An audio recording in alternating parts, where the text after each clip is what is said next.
저는 경기도 이천에서 거주 중인 23살 가정주부입니다. 저는 지금 천사처럼 예쁜 아기를 키우고 있고요. 원래 이렇게 일찍 결혼하려고 했던 건 아니었지만 남편과 실수로 사고를 치는 바람에 저희는 예정에도 없던 결혼을 서둘러서 하게 되었습니다. 제게는 지금 너무나도 큰 고민이 있는데 많은 분들께 여쭤보고 싶었고, 제 스스로는 아무리 생각을 해도 너무 답답하고 해결책은 전혀 나오지가 않더라고요. 그래서 창피함을 무릅쓰고 이렇게 제 얘기를 적어봅니다. 우선 남편을 만나게 된 건 제가 20살일 때입니다. 대학교를 다니고 있다가 방학 기간에 알바를 하게 되면서 그곳에 일하던 남편을 만나게 되었습니다. 제 남편은 저보다 7살이 많았고 나이 차이가 많기는 하지만 워낙에 동안인데다가 훈훈하게 잘생겨서 나이 정도는 문제가 되지 않았습니다. 아무쪼록 제가 알바를 시작한 첫날부터 저에게 친근하게 다가와서 무거운 용품을 내려준다거나 하면서 너무 친절하게 대해주더라고요. 저는 학창시절 때부터 알바 경험이 전혀 없었기 때문에 너무 긴장한 상태였고 모든 게 낯설어서 당황하고 있는데 제게 친절하게 대해주니까 많은 의지가 되더라고요. 첫 만남부터 좋은 인상이었던 남편을 호감을 갖고 지켜봤습니다. 그렇게 시간은 흘렀고 평소와 다르지 않게 알바를 끝마치고 저는 방학 기간이 끝나가서 이제 단기 알바를 끝내야 할 때가 다가왔습니다. 사장님에게 말씀을 드렸고 제 마지막 출근날 회식을 하게 되었습니다. 남편은 그날따라 제 옆자리에 앉더니 제게 적극적으로 말도 걸더라고요. 일이 힘들지는 않았냐는 둥, 앞으로 못 봐서 아쉽다는 둥, 그동안 말수는 많이 없었기에 뭔가 평소와는 다르구나란 걸 쉽게 알아차렸죠. 그렇게 평상시에는 하지 않던 말들을 많이 나누었고 회식이 다 끝나고 나서는 같은 방향이라 저를 데려다 준다면서 같이 가자고 하더라고요. 사실 저도 내심 아쉬운 마음도 있었고 이렇게 적극적인 걸 봐서는 왠지 고백을 하지 않을까 하는 마음으로 같이 집으로 향했습니다. 그런데 참 수줍음이 많은 남자인지 한참을 망설이더라고요. 말을 하려다 말고를 수차례 반복하더니 집 앞에 저를 내려주고서 앞으로도 연락해도 되겠냐면서 어렵게 물어보더라고요.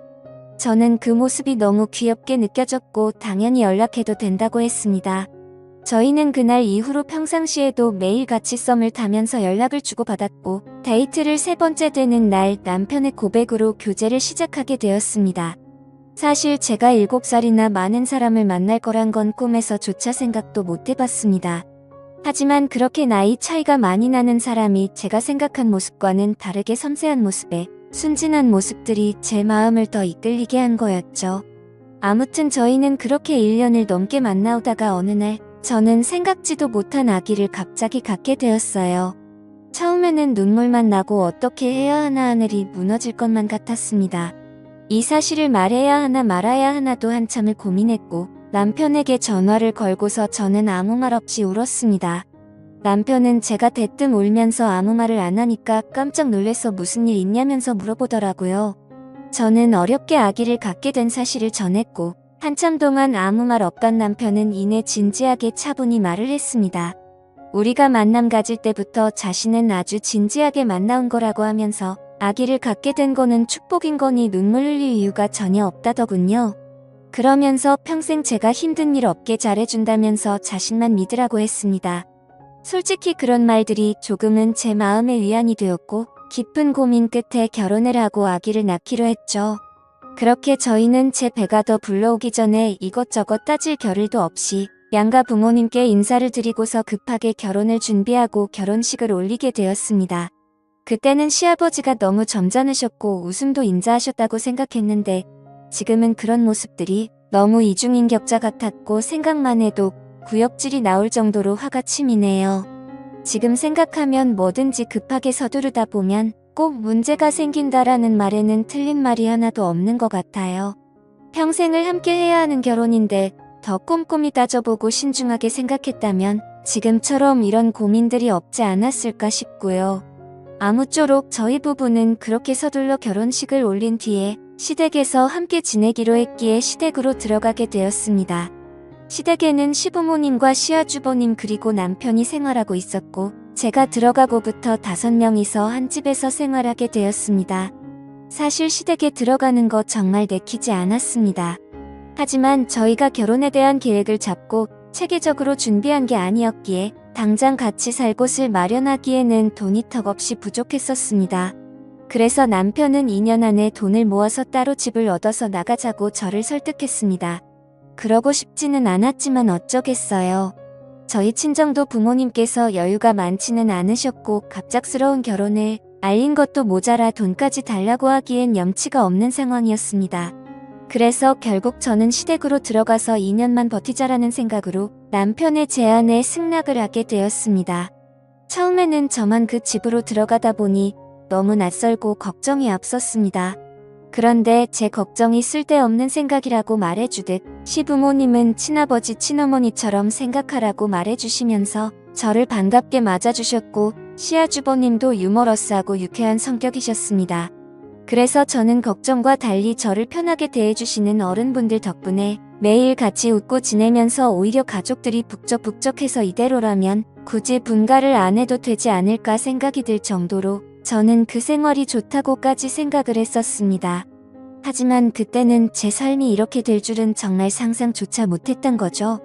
아무튼 시댁 생활을 하면서 알게 된 사실이지만 저녁에는 다 같이 그 집에서 함께 시간을 보냈습니다.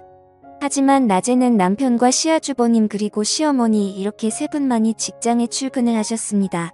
시아버지는 젊으셨을 때 건설업 쪽에서 일을 하셨는데 일을 하시다 실수로 높은 곳에서 잘못 떨어지셔서 허리를 크게 수술을 하셨고 그날 이후로 허리가 많이 안 좋으시다고 일을 하지 않고 집에서 쭉 쉬고 계십니다.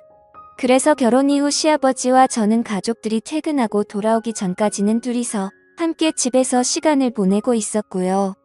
처음엔 크게 문제될 게 없었는데 지금 생각해보면 그게 화근이었던 것 같습니다. 이제 본론으로 들어갈게요. 상황이 일어난 때는 제가 임신 막달에 일어났습니다. 다들 일을 나가시고 저하고 시아버지 둘만 집에 남아 있을 때였어요. 그때가 낮이었는데요.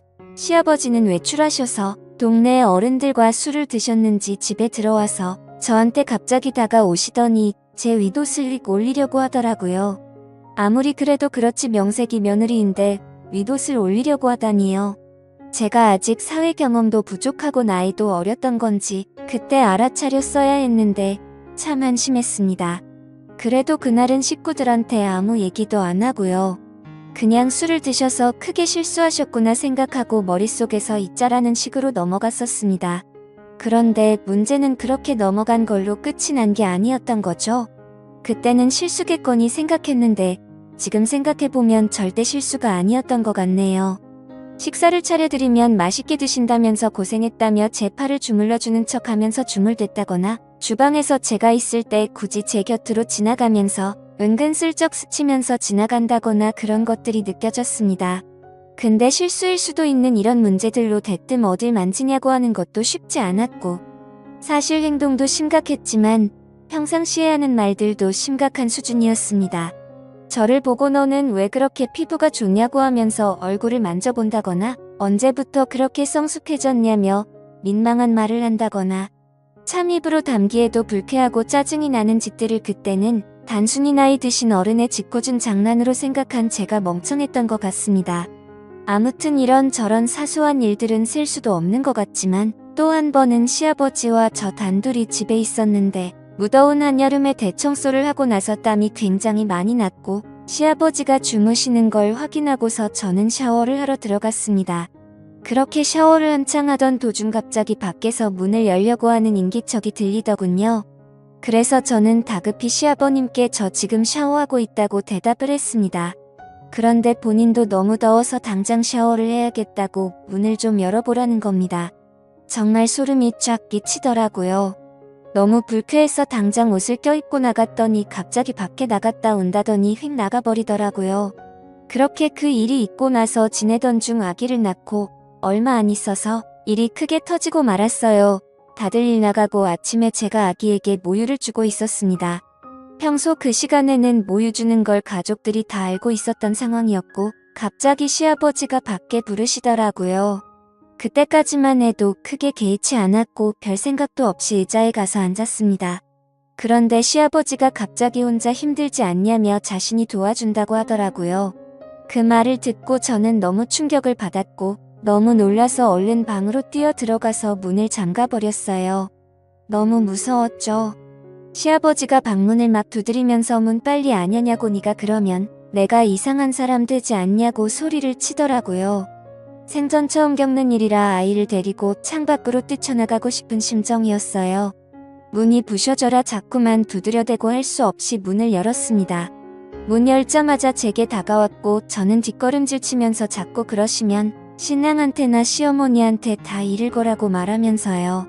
그 얘기하고서 시아버지 표정을 보니 굉장히 화나 있는 표정을 지으시더니 동네 마실 나갔다 오신다고 말을 하더니 문을 쾅 닫고 나가더라고요. 그 틈을 타서 저는 쿵쾅대는 마음을 솔직히나 시아버지랑 둘이 있는 게 무섭고 싫다고 시아버지가 오늘 나한테 무슨 짓을 하셨는지 아냐며 신랑한테 모든 얘기를 해버렸죠. 신랑은 지금은 일하고 있고 바쁘니까 이따 일 끝나서 집어 들어가면 얘기하자고 그러더군요. 그로부터 한 3시간이 흘렀던 것 같습니다. 시아버지가 술을 엄청 드시고 집에 들어오시더군요. 제 느낌상 뭔가 안 좋은 일이 벌어지겠구나 생각하고 방으로 얼른 들어갔습니다. 나갔다 들어오신 시아버지가 제가 있는 방문을 여시더니 제 멱살을 잡고 들어올리더니 오늘 자기하고 있었던 일을 가족들에게 얘기하면 가만두지 않겠다고 말하지 말라고 하는 거예요. 너무 놀라서 눈물도 안 나오고요. 용기는 안 났지만 정말 용기를 내서 오늘 식구들 오면 다 얘기할 거라고 그랬더니 시아버지가 저를 위협하면서 얘기하면 가만 안 둔다고 얘기할 거냐 말 거냐 그러시길래 말 안 할 거니까 그만하시라고 그랬습니다. 그 시간이 너무 지옥 같았어요. 겨우겨우 시아버지 설득해서 아기 방으로 들어와 눈물 콧물 흘려가며 신랑이 빨리 오기만을 기다렸고 퇴근 시간이 다 되어서 신랑이 왔을 땐 눈물이 더 나고 왜 그렇게 반가운지 마치 내 구세주 같았습니다. 시아버지 안방에서 술 취해서 주무시고 있을 때 다 얘기해버렸어요. 시아버지랑 둘이 있기 싫고 무섭다고 신랑은 우리 아버지가 그럴 사람은 절대 아니라고 황당해하더라고요. 때마침 시어머니도 퇴근해서 들어오셨길래 시아버지랑 있었던 일을 전부 얘기했어요. 시어머니 말하시길 자기 남편이 그랬다는 증거가 있냐? 거짓말하지 말아라. 그럴 사람 절대 아니다. 이러시면서 완전 저를 거짓말쟁이 바보 취급을 하더라고요. 이윽고 주무시던 시아버지 귀에 제가 했던 얘기들이 다 들어가 버렸고 제가 그 말했다는 말에 시댁집 난리가 났었습니다. 시아버지 열받아서 집안 살림 다 때려 부셨고요. 저 시아버지한테 싸대기 2대 맞았어요. 시어머니는 집안에 분란 일으켰다고 저한테 나무라시고요. 신랑은 저보고 거짓말한다면서 집안에 몰래 카메라를 설치를 해야겠네 등. 자기 아버지가 그럴 사람도 아니고 자기 아버지가 나쁜 짓을 했다는 증거가 있어야 믿어주던지 말던지 하는데 내가 그 집에 살고 나서부터 잘 살던 집에 완전 분란 일으킨다고 당분간 나보고 친정에 가 있으라고 하더군요. 내가 이 집에 있으면 안 되겠구나 하는 생각과 남편에 대한 배신감에 당장 아기 데리고 그 늦은 밤에 신랑이 쥐어준 택시비 가지고 친정에 가 있으려고 했습니다. 그런데 시어머니가 뒤에서 제 이름을 부르시길래 가봤더니 이렇게 집안을 난장판으로 만들어 놓고 너만 빠져나가면 되겠냐. 가서 잘못했다고 빌어라. 이러시는 거예요. 솔직히 난 잘못한 거 하나도 없는데 그렇다고 내가 시아버지 있는 데서 옷을 짧게 입고 다닌 것도 아니고 아침 먹고 아기한테 모유 수유하고 있었던 게 다인데 내가 뭘 잘못해서 빌어야 하는 건지 도저히 모르겠더라고요. 나이는 어리지만 그래도 아기 낳고 잘 살고 있고 며느리 같지도 않지만 그래도 그 집 식구나 마찬가지인데 어쩌면 날 가지고 이렇게 무시할 수 있는 건지 모르겠어요. 그렇게 수모를 겪은 저한테 미안하다 말하긴커녕 똘똘 뭉쳐서 저를 정신이 나간 사람 취급하듯이 하고 정말 제가 어떻게 해야 하나요? 툭 하면 술 먹고 싸움을 일으키질 않나. 결혼하고 나서 봤더니 완전 콩가루 집안이 따로 없는 것 같네요. 이제는 그만 같이 살고 싶습니다. 구세주 같았던 남편도 믿음에 대한 배신의 상처가 너무 커서 지금은 오만정이 다 떨어져서 당장이라도 이혼하고 싶어요. 저의 그래도 짧다면 짧고 길다면 긴 연애 기간 동안 남편이 이렇게 큰일을 겪은 저에게 거짓말쟁이로 만들어버리고 저렇게 무덤덤할지 꿈에서 조차 상상도 못했었습니다. 지금 이렇게 큰 사태가 일어났는데 이대로 살다가는 저 완전 정신병자 될 것 같아요. 제가 잘못한 게 있다면 달게 욕이라도 받을 각오하고 어렵게 마음먹고 이렇게 사연 적어 보냅니다. 제발 진심 어린 조언을 좀 부탁드려요. 저런 시아버지 밑에서 제 아기가 어떻게 자랄지 걱정도 되고 더 늦기 전에 하루라도 빨리 이 집안에서 벗어나고 싶네요. 글을 적을수록 너무 화가 나고 손이 떨려서 이야기가 엉망진창이지만 끝까지 제 얘기를 들어주셔서 감사합니다.